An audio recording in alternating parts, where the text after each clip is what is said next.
Episode वहीं से शुरू होता है जब रैनियल ने कहा था कि पहले तुम लोग अपना खाना एंजॉय करो। खाने को देखकर तो काउंटेस बहुत ज्यादा शॉक हो जाती है क्योंकि ये वही खाना था जो कि एंजी को दिया गया था। काउंटेस को बहुत उल्टी आने लगती है। रैनियल कहता है क्या हुआ, क्या तुम्हें खाना पसंद नहीं आया? ये वही खाना है जिसे एंजी को दिया गया था, क्या इस खाने में कोई प्रॉब्लम है? काउंटेस सोचने लगती है अगर ये वही खाना है तो इसका मतलब इसमें जहर मिला होगा। ये खाना अब सड़ चुका है और इसके अंदर से जो बदबू आ रही है इसको सूंघ के मुझे उल्टी आ रही है। फिर वो रैनियल से कहती है कि एम्प्रेस के साथ जो हुआ है उसमें मेरा कोई भी हाथ नहीं है। रैनियल कहता है हाँ मैं जानता हूँ, मुझे तुम पर भरोसा है, पहले तुम अपना खाना एंजॉय करो। तभी रैनियल काउंट के पास आकर कहता है कि आजकल मैं ये सुन रहा हूँ कि मैं काफी बदल गया हूँ, तो तुम बताओ क्या तुम्हें भी ऐसा लगता है कि मैं बदल गया हूँ? और काउंट सोचने लगता है एम्पर बहुत क्रूर और जालिम है, वो भी बिना किसी कारण के। फिर रैनियल कहता है इस डिश के अंदर जो एम्प्रेस को दी गई थी इसके अंदर जितने भी इंग्रेडिएंट्स हैं उनकी क्वालिटी बहुत अच्छी है। और काउंटेस सोचने लगती है जिस जहर का मैंने इस्तेमाल करा था उसे अगर जो भी पीता है उसके अंदर धीमे धीमे असर होना शुरू हो जाता है। यही वजह है कि एम्प्रेस नहीं मरी, क्योंकि वो कम खाना खा रही थी, क्योंकि उसे भूखी नहीं लग रही थी। वैसे ये जानलेवा नहीं हो सकता, मैं तो बस वही खाना खा रही हूँ जो कि सड़ा हुआ है। इतना सा खाकर मैं मर नहीं सकती, मुझे बातचीत जारी रखनी चाहिए। मुझे समझ नहीं आ रहा क्या बात हो रही थी, शायद से हाउस नर्मा के घर को लेकर बात हो रही थी, लेकिन जितना मैं बात कर रही हूँ उतनी ही मुझे इस घटिया खाने की स्मेल आ रही है और मैं सही से बोल नहीं पा रही। जब वो डिश खा लेती है तो उसके लिए एक और डिश लाई जाती है। काउंटेस सोचती है कि तो वही खाना है जो कुछ दिन पहले एंजेलिका को दिया गया था। जितना मैं खा रही हूँ उतना ही टेस्ट बदतर होता जा रहा है, जैसे कि मानो सारा टेस्ट मेरे मुंह में मिल गया है। रैनियल कहता है देखकर लगता है तुम्हें खाना काफी अच्छा लग रहा है, ये देखकर मुझे खुशी हुई। फिर काउंटेस खाना खा लेती है तो आइसक्रीम लाई जाती है। काउंटेस को लगता है चलो अब सब कुछ खत्म हो गया, लेकिन फिर एक और डिश लाई जाती है। काउंटेस का खाने का मन नहीं कर रहा था, लेकिन उसने इस डिश के अंदर जहर नहीं मिलाया था तो वो खा सकती थी। लेकिन तभी काउंटेस के मुंह से खून निकलने लगता है, उसे ऐसा लग रहा था उसका मुंह पूरा जल रहा है। लेकिन तभी रैनियल पानी से भरा जग लाकर उसके मुंह में सारा पानी डाल देता है। उसके बाद वो काउंट का सर पकड़ता है और उसे जोर से टेबल पर पटकता है और कहता है कि तुम्हारी वाइफ 5 मिनट के अंदर मर जाएगी, तुम्हारे पास कोई और रास्ता नहीं है। उसके चेहरे से लेकर उसकी पूरी स्किन को हटा दो, अगर तुमने ऐसा नहीं करा तो तुम्हें वो सारा खाना खत्म करना पड़ेगा जो कि तुम्हारी वाइफ ने छोड़ा है। तो अब फैसला करो कि आखिर तुम कौन सा रास्ता चुनना चाहते हो। फिर अगली सुबह देखते हैं रैनियल मीटिंग के दौरान एक बॉडी लेकर आता है और कहता है कि एम्प्रेस मर गई। और देखते हैं वहाँ पर कोई भी इस बात पर भरोसा नहीं कर पा रहा था कि ये एम्प्रेस की बॉडी है। उस बॉडी का चेहरा इतनी बदतर हो चुका था कि कोई भी उसको पहचान नहीं सकता था, लेकिन सबको ये दिख रहा था कि उस लाश के ऊपर जबरदस्ती एम्प्रेस के कपड़े पहनाने की कोशिश करी गई है। सब लोगों को पता था कि एम्प्रेस की बॉडी नहीं है, लेकिन कोई भी ये बात पूछने की हिम्मत नहीं कर पा रहा था। तभी रैनियल उन लोगों से पूछता है तो बताओ आखिर ये किसकी बॉडी है? वो लोग कहते हैं कि जैसे कि आपने कहा योर मैजेस्टी, ये एम्प्रेस की बॉडी है। फिर अगले दिन देखते हैं कि बहुत ज्यादा बारिश हो रही थी और एम्प्रेस का फ्यूनरल रखा जाता है। बहुत सारे नॉबल्स वहाँ पर इकट्ठा हुए थे, जाहिर सी बात है कि वो उनकी मर्जी नहीं थी। और रैनियल जो कि ब्लैक कपड़े भी नहीं पहना था, जैसे कि उसे कोई भी इंटरेस्ट नहीं है इन सब में। एम्प्रेस की बॉडी को एक ऐसे कॉफिन में लाया गया जिसके ऊपर कोई भी फूल नहीं चढ़े थे। फ्यूनरल जल्दी जल्दी करा गया, जैसे कि मानो बस जल्दी ये सब कुछ खत्म करना है। वहाँ पर सब लोगों को ये बात अच्छे से पता थी कि आखिर यहाँ पर क्या चल रहा है। और वहाँ पर दो ऐसे लोग भी आए थे जो कि एम्प्रेस के बहुत करीब थे। रैनियल ने उनको जेल में डाल दिया था, लेकिन अब उनको रिहा कर दिया गया। रैनियल ने उन्हें जेल से रिहा कर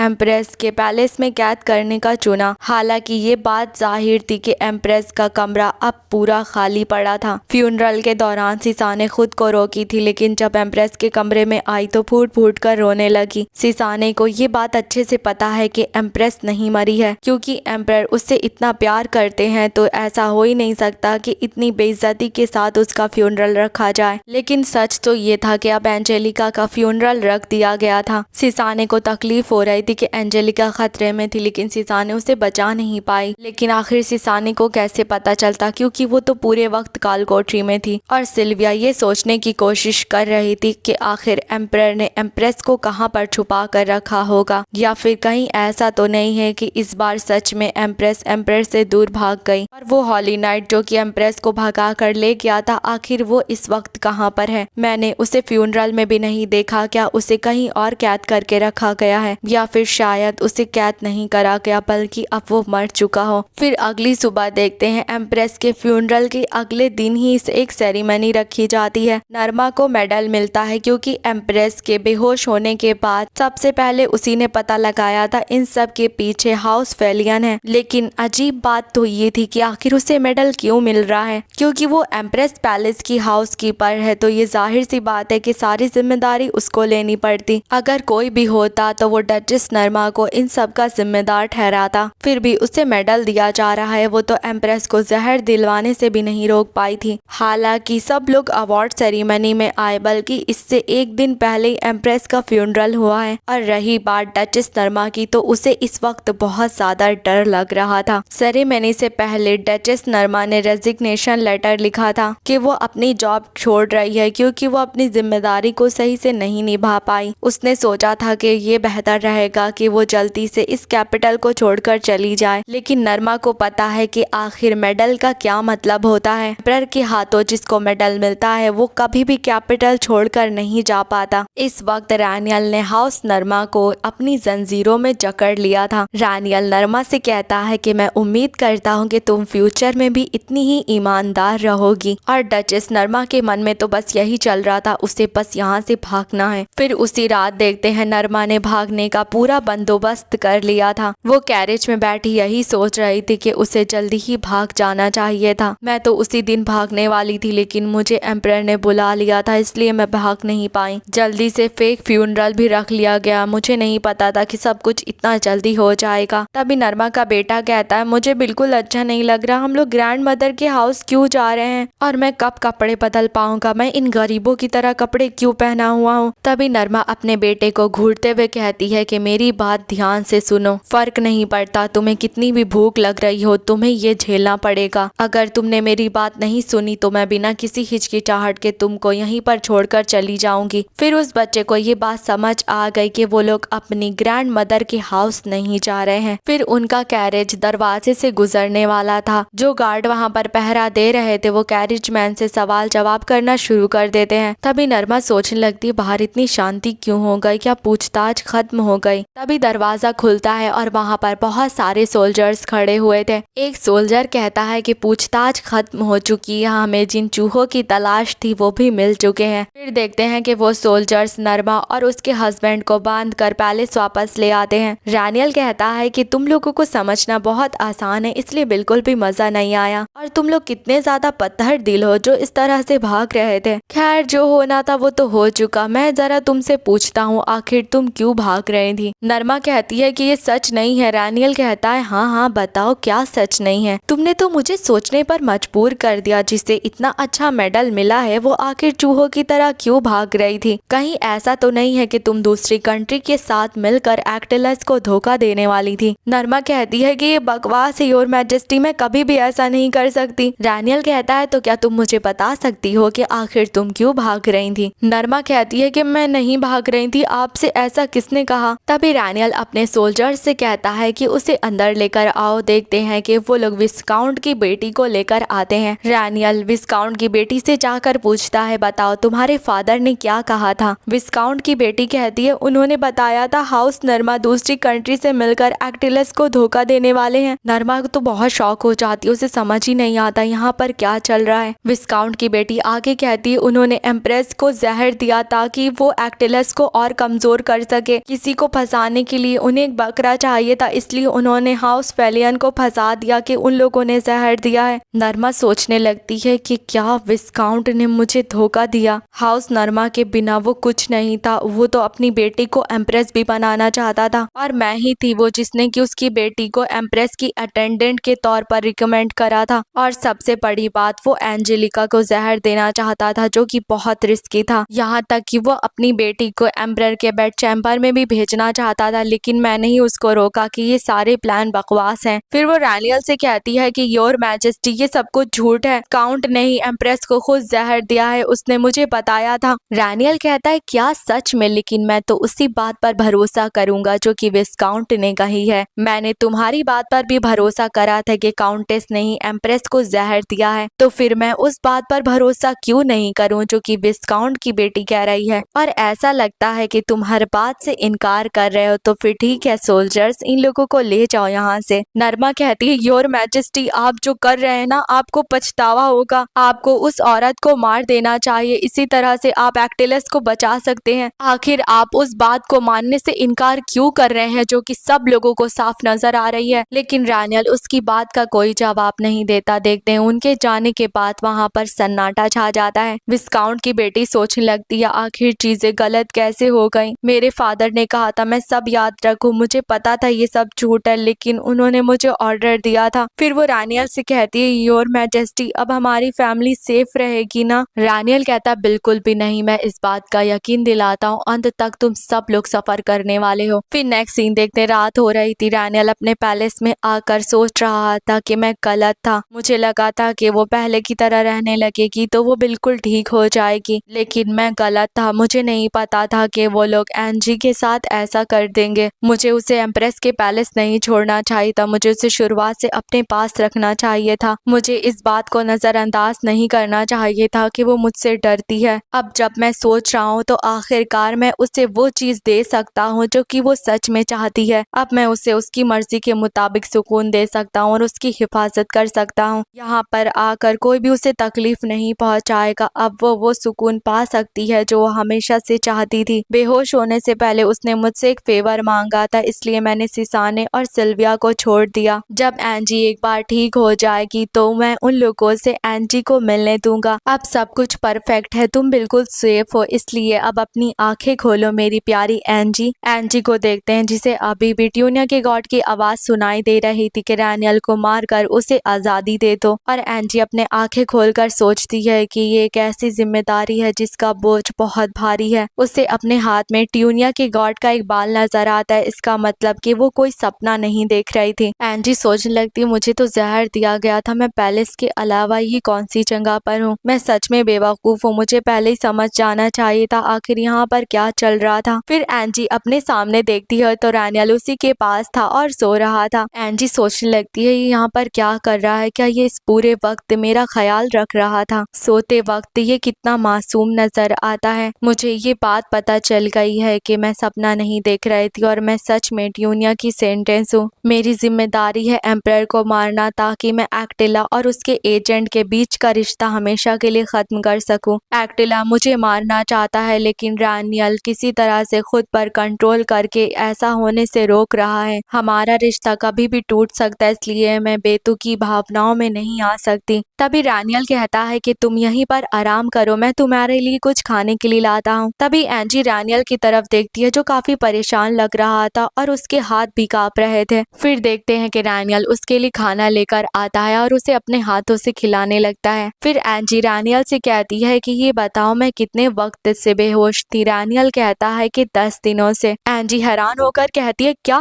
मैं 10 दिनों से बेहोश थी। रैनियल कहता है कि मैं इस पूरे वक्त यही सोच रहा था कि अगर तुम नहीं उठोगी तो आखिर मैं क्या करूंगा। एंजी कहती है लेकिन मुझे तो जहर दिया गया था ना। रैनियल कहता है कि अब तुम बिल्कुल ठीक हो और यहाँ पर तुम बिल्कुल सेफ हो। एंजी कहती है कि तो क्या तुमने बाकी कल्प्रिट्स को मार दिया। रैनियल घबराते हुए कहता है कि अगर मैंने मार दिया हो तो क्या तुम डर जाओगी। मैंने 2 लोगों को मार दिया है लेकिन एक अभी भी जिंदा है, क्या मैं उसको ना मारूं। एंजी कहती है कि क्या कहा 3 कल्प्रिट थे, वैसे इसकी जरूरत तो नहीं है। रैनियल कहता है तो बताओ एंजी मैं मारूं या ना मारूं, तुम जैसा कहोगी मैं वैसा ही करूंगा। एंजी सोचने लगती है ऐसा नहीं, उनके मरने से मुझे अच्छा लगेगा लेकिन मुझे उन पर तरस भी नहीं आ रहा। फिर वो रैनियल से कहती है कि तुम्हें जैसा ठीक लगे तुम वैसा करो, वैसे भी मुझे इससे ज्यादा फर्क नहीं पड़ता। तभी रैनियल कहता है अरे हाँ जैसा तुम चाहती थी, सिसाने और सिल्विया को मैंने एम्प्रेस के पैलेस भेज दिया है। एंजी कहती है क्या सच में, मुझे तो लगा ही नहीं था ऐसा हो सकता है। तो क्या अब मैं एम्प्रेस के पैलेस वापस जा सकती हूँ, मुझे उन लोगों को बहुत कुछ बताना है। तभी रैनियल कहता है नहीं तुम वापस नहीं जाओगी, अब से तुम यहीं पर रहोगी और अगर किसी भी कारण की वजह से तुम्हें बाहर जाना पड़ रहा है तो मैं तुम्हारे साथ चलूंगा क्योंकि ऑफिशियली तुम मर चुकी हो। अब तुम्हें कोई भी नहीं ढूंढेगा और तुम पब्लिक के सामने एम्प्रेस के तौर पर नहीं आ सकती हो। एंजी सोचने लगती है इसका मतलब क्या है, क्या ये कहना चाहता है कि इसने मुझे यहाँ पर कैद कर दिया दिया है। रैनियल कहता है कि मैं तुम्हें प्रोटेक्ट कर रहा हूँ, तुम्हें याद है कि तुमने मुझसे क्या कहा था, तुमने कहा था कि तुम्हें सुकून चाहिए, इसलिए एंजी मैं वो सुकून तुम्हें दे रहा हूँ, इसलिए एंजॉय करो, यहाँ पर तुम्हें कोई परेशान नहीं करेगा, तुम उस सुकून को एंजॉय कर सकती हो जिसकी अब तक तुम तलाश कर रही थी। लेकिन उसकी ये सारी बातें सुनने के बाद तो एंजी के पैरों तले जमीन खिसक जाती है और वो सोचने लगती है कि एक ऐसी खिड़की जहाँ पर सिर्फ एक ही कमरा है, मुझे नहीं पता मैं कौन सी जगह पर हूँ, यहाँ पर कोई भी नजर नहीं आ रहा सिवाय एक इंसान के जो कि बिना किसी कारण के किसी की बात नहीं सुनता। एक ऐसे कमरे में क्या मतलब है कि मुझे यहाँ पर सुकून मिलेगा, एक ऐसी जिंदगी जीना जिसमें मुझे बस वही मिलेगा जो तुम मुझे दोगे। रैनियल को लगता है कि सिर्फ यही रास्ता बचा है और मुझे पूरी जिंदगी उस पर निर्भर होना पड़ेगा। फिर वो रैनियल से कहती है कि तुमने कहा था ना कि तुम उस हर इंसान को पनिश कर दोगे जिसने कि मुझे मारने की कोशिश करी है, तो तुमने तो सबको मार दिया है ना, तो क्या अब भी मुझे यहाँ पर रुकने की जरूरत है। रैनियल कहता है कि ये बात कोई नहीं बता सकता कि कौन तुम्हें मारने की कोशिश कर सकता है। एंजी कहती है तब क्या होगा अगर यहाँ पर सबसे ज्यादा खतरनाक इंसान तुम मेरे लिए होगे तो। रैनियल कहता है कि आखिर मैं तुम्हारे लिए खतरनाक क्यों हूँ। एंजी कहती क्योंकि तुम्हारे दिमाग में कोई है जो कि तुम्हें ऑर्डर्स दे रहा है, वो आवाज तुमसे हमेशा कहती रहती है ना मुझे मारने के लिए। रैनियल कहता है लेकिन तुम्हें ये सब कुछ कैसे पता चला। एंजी कहती है कि बस मुझे पता चल गया और अगर तुम्हें मुझे सेफ रखना है तो तुम्हें उस आवाज का इनकार करना होगा और अगर तुमने ऐसा करा तो तुम्हें भी पता है कि आखिर इसका अंजाम क्या होगा। और वो सोचने लगती है अभी भी मैं उस पल को नहीं भूल सकती, मैंने कभी नहीं सोचा था मैं रैनियल के चीखने चिल्लाने और रोने की आवाज को सुनूंगी। अगर ये सब रैनियल के लिए इतना खतरनाक है तो इस बात की कोई गारंटी नहीं कि अगली बार वो ये सब झेल पाएगा। रैनियल कहता है कि तुम्हें ऐसी चीजों की फिक्र करने की जरूरत नहीं क्योंकि यहाँ पर तुम्हें कोई खतरा नहीं है। एंजी सोचने लगती है कि रैनियल से लड़ने के लिए मेरे पास कोई ताकत नहीं है। ट्यूनिया ने मुझे तलवार वाला रिचुअल बताया था लेकिन मुझे नहीं पता कि वो क्या है। फर्क नहीं पड़ता रैनियल मुझे कितना पसंद करता है, कितनी कोशिश करता है, वो हमेशा मेरे लिए परेशानी खड़ी कर देता है। फिर नेक्स्ट सीन में नरमा के बेटे को देखते हैं जो एक गली में बैठा रो रहा था।